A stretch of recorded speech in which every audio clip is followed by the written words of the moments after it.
your seats and clear the aisle. I want to repeat that if you have any type of signs, political signs whatsoever, they will not be allowed to be held up at all. You'll be asked to take them down. If not, you'll be asked to leave the hall. Once again, Mr. Trump will be out in about 5 minutes. I need you to clear the aisles. Please be seated, and we'll be underway soon. Thank you. Thank you, sir. Thank you.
have your attention, please?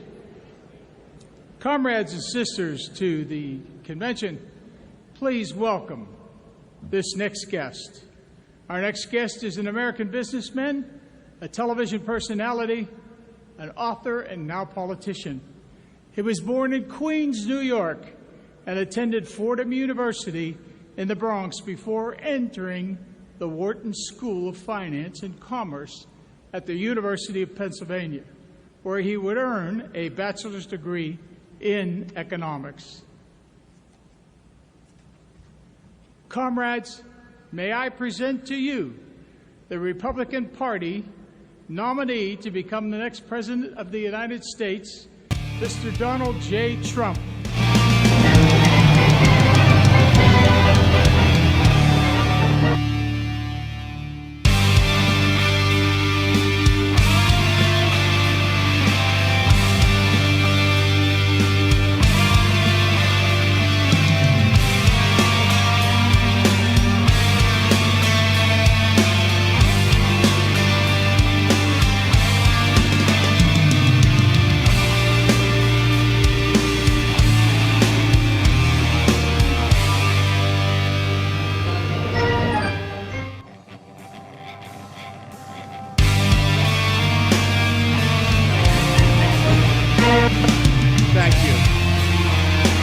Thank you very much. What a privilege to be here with the incredible, and I mean incredible, men and women of the veterans of foreign wars.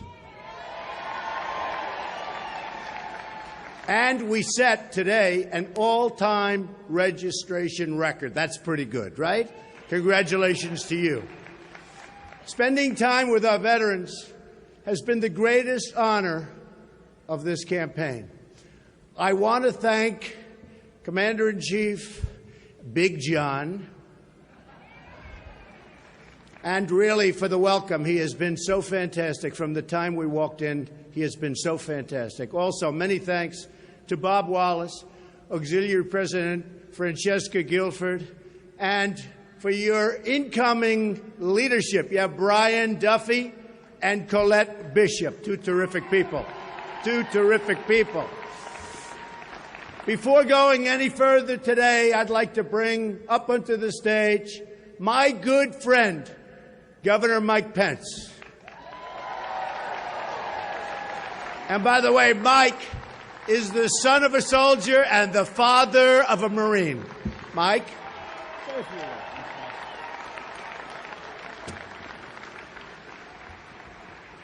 Thank you, Mr. Trump. Thank you to Commander Bajewski. It's an honor to greet you all at the 117th VFW, where no one does more for veterans. Thanks for all you do. It is an honor to stand with Donald Trump today. It is even a greater honor for me to stand with those of you who have worn the uniform of the United States. As Mr. Trump just said, I was not a soldier, but I am the son of a combat veteran who served in Korea. And I am the proud father of a United States Marine. And I feel a great indebtedness to all of you who served. And I'm proud of the record we had in the state of Indiana.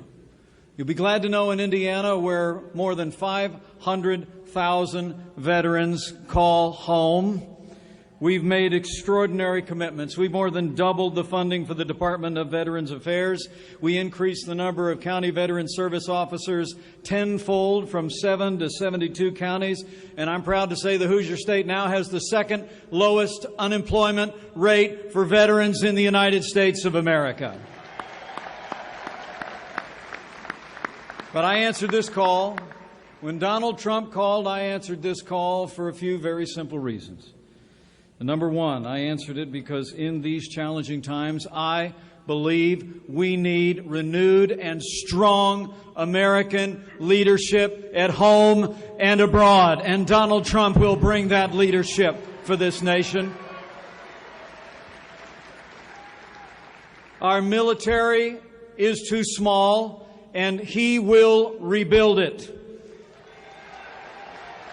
Our VA is broken, and this builder will fix it. And it is extraordinary to think that yesterday in Philadelphia, 61 speakers came to the podium and not one of them named ISIS by name. This man will name our enemies without apology, and he will defeat them.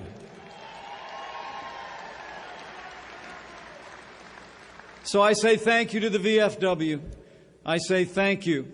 I say thank you to my new boss, a man who has given me the privilege to run and serve as Vice President of the United States of America. And I pledge to you, each of you, that if we have the privilege to serve, I know this man's heart.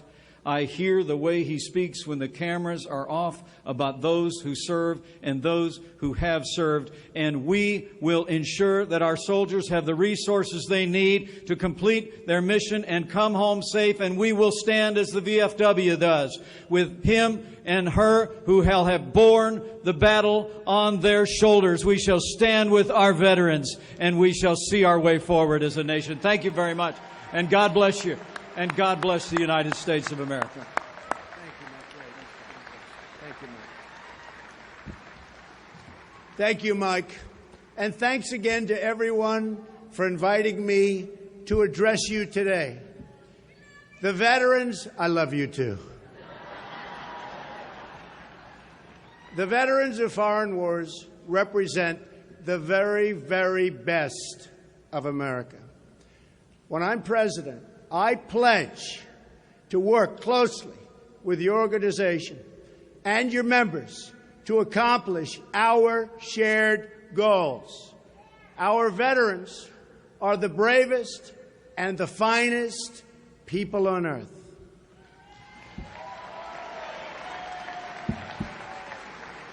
The members of your organization have fought for the American flag, and boy, have you fought, on distant battlefields all across the world.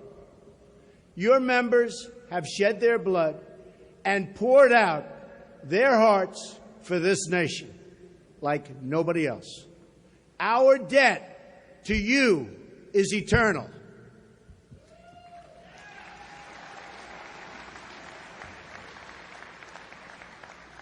Yet our politicians have totally failed you. Our most basic commitment to provide health and medical care to those who fought for us so bravely has been violated completely. The VA scandals that have occurred are widespread and totally inexcusable. As we know, many have died waiting for care that never came, a permanent stain on our government. Can you imagine the waste and corruption? And I'll tell you, we will find it, and we will find it big league when I become president in January 2017.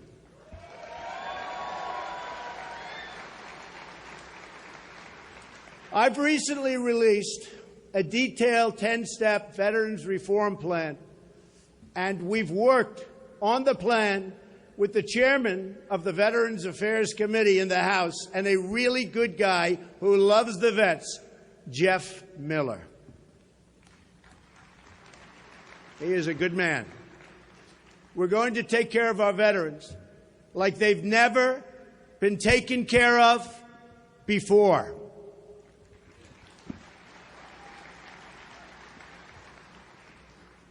The other candidate in this race, you know her name, Crooked Hillary Clinton.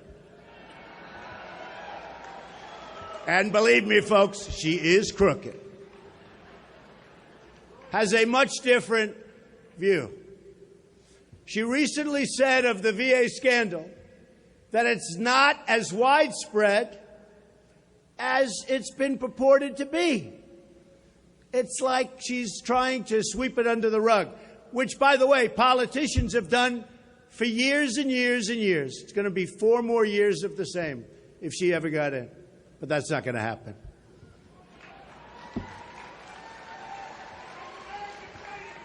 Make America great again. You're right. Thank you.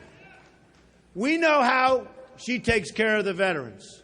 Just look at her invasion of Libya and her handling of Benghazi, a disaster. Or look at her emails, which put America's entire national security at risk.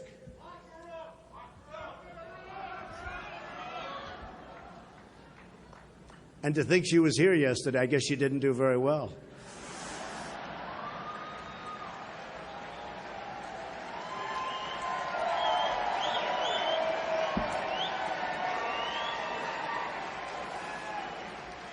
We're going to bring honesty back to government, and that starts with fixing the Veterans Administration. We will fix it. Here is my 10-step plan for veterans reform. 1, I will appoint a Secretary of Veterans Affairs who will make it their personal mission to clean up the VA. And this person, man or woman, will be outstanding with an outstanding track record. In other words, a person that can get it done. Number 2, I'm going to use every lawful authority to remove and discipline federal employees or managers who breach their public trust. 3, I will ask Congress to pass a bill giving the VA Secretary full authority to remove or discipline any employee who risks the health, safety, or well-being of a veteran.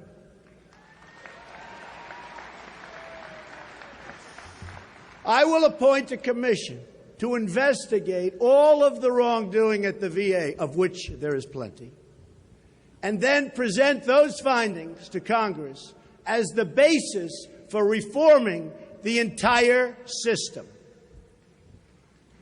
5, I'm going to make sure that the honest and dedicated people of the VA, of which we have many, have their jobs protected and are put in line for promotion when they do a good job. We're going to get them promoted like they deserve. I will create a private White House hotline. This could keep me very busy at night, folks. This will take the place of Twitter. That is, well, a lot of truth to that.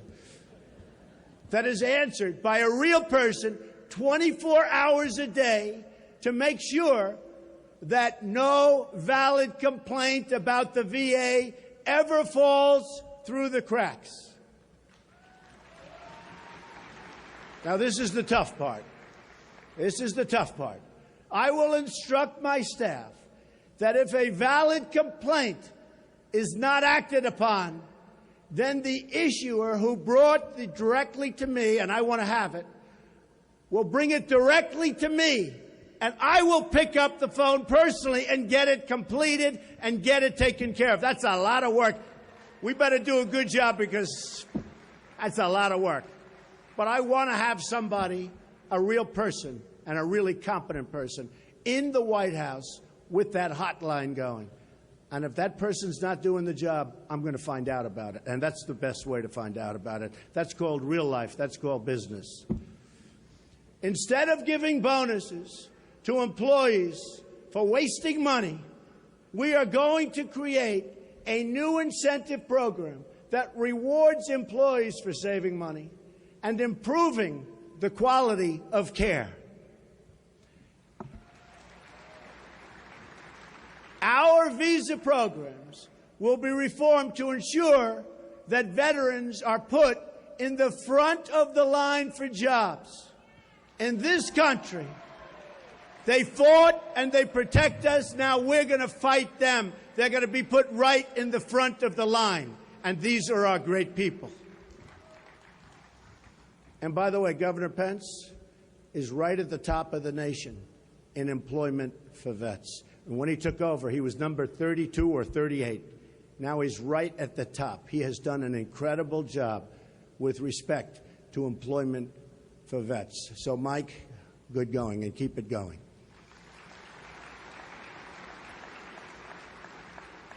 We're going to increase the number of mental health care professionals and increase mental health outreach to veterans outside of the system. So important. We're going to ensure every veteran in America gets timely access to top quality care, including the best care in the world for our female veterans. The Veterans Health System will remain a public system because it is a public trust. But never again will we allow any veteran to suffer or die waiting for care.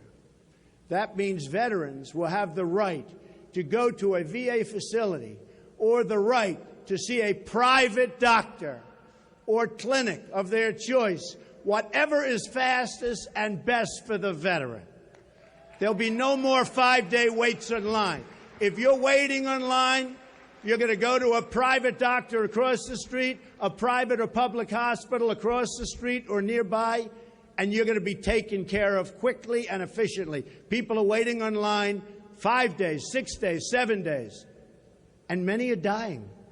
With a simple procedure, they would live, and they're dying because they can't even get to see their doctor. So there's not going to be any more of that, and we will pick up the bill. It'll cost us less money, and the care will be amazing. Okay? You have my word on that.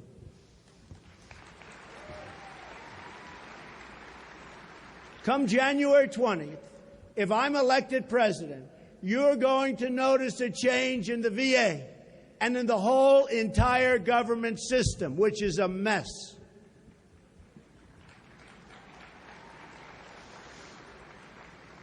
All you have to do is try to get on an airplane, and you'll see what a mess it is.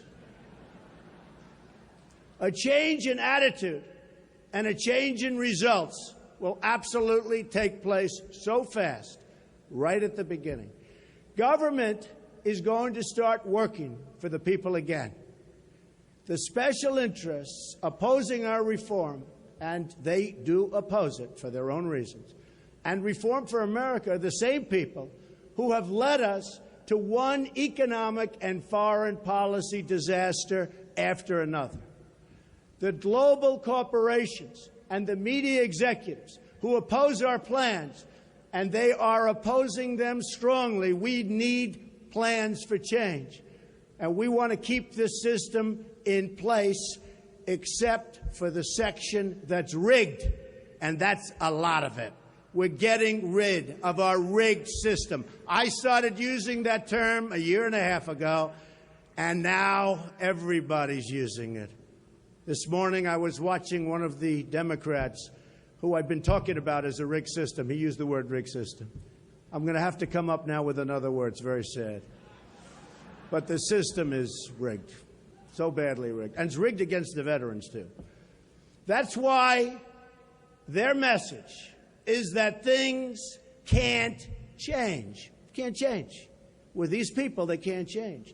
These are the same special interests who have driven the economy into the ground and who have created one calamity after another overseas. Horrible, horrible thought process. These Washington interests are telling Americans to stay the course. They're telling us that we can't fix our trade deals, or we can't fix our VA, or we can't fix our broken tax system, or we can't fix immigration, because they're benefiting from the status quo. They benefit. They don't want it changed. We need change. They don't want it changed. My message is the opposite.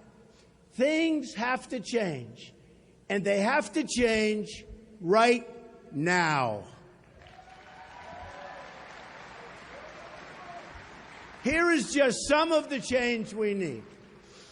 We need to change our tax, energy, and regulatory policies to produce millions of new jobs and trillions in new wealth and invest in our country.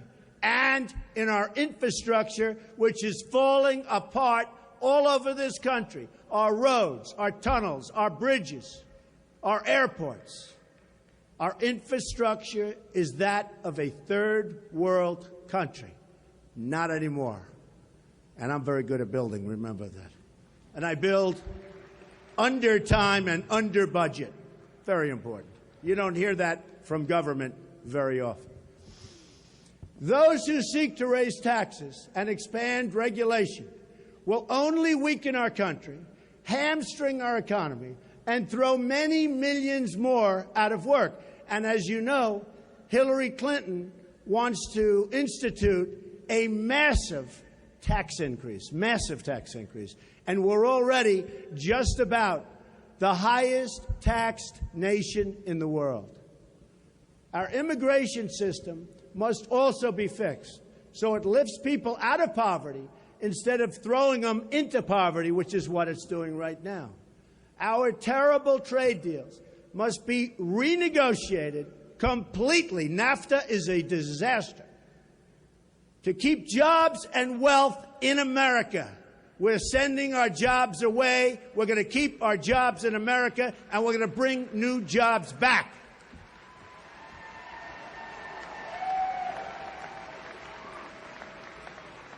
We need to change our foreign policy to focus on defeating and destroying ISIS, a word you didn't hear last night at the Democrat convention. You didn't hear it. They don't want to talk about it.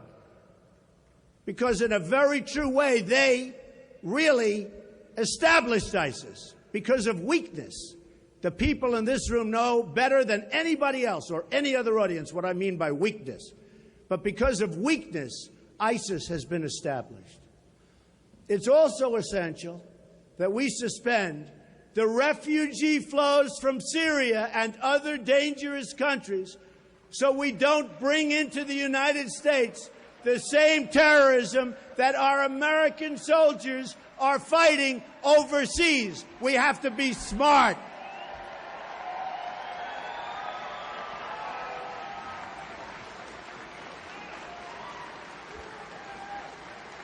Thank you.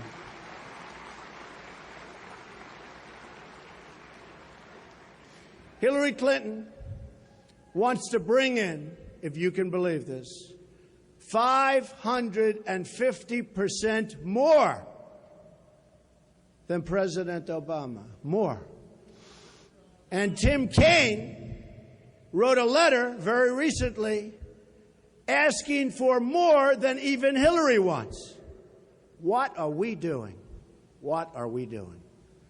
We have to be the smart country again, or we're in big, big trouble. Our depleted military must be completely rebuilt. Then, from a position of strength and respect, America needs to extend our hand in friendship to foreign nations who want to be our friends, and we can't be taken advantage of by these countries that we work so closely with. Many of these countries are taking advantage of us, folks. They're taking advantage of us. We want to be friends, but they also have to be friends with us. Remember that. Something you've never heard from a politician. We want a more peaceful future for our world. But peace will require new approaches, not relying on the same failed voices of the past. These are failed voices. And now they want another 4 years. And we need to fix the VA so we never again break our sacred commitment to our veterans. Never, ever again.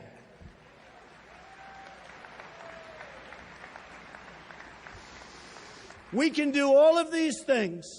We simply need to stop relying on the politicians who created these problems in the first place. They're not going to do anything. I call them all talk, no action. That's what they are. They're politicians. All talk, no action. We can't fix a rigged system by electing the people who rigged it in the first place.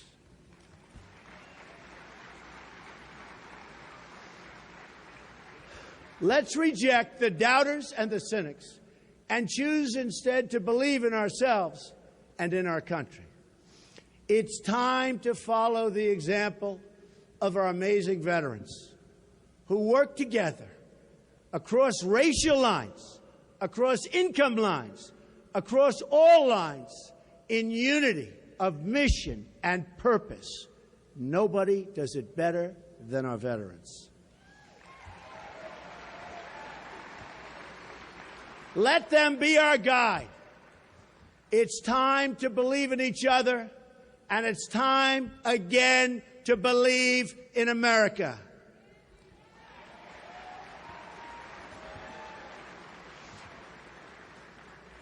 If we do this, we will truly, absolutely, 100% make America great again, greater than ever, ever, ever before. Thank you very much. God bless you. Thank you.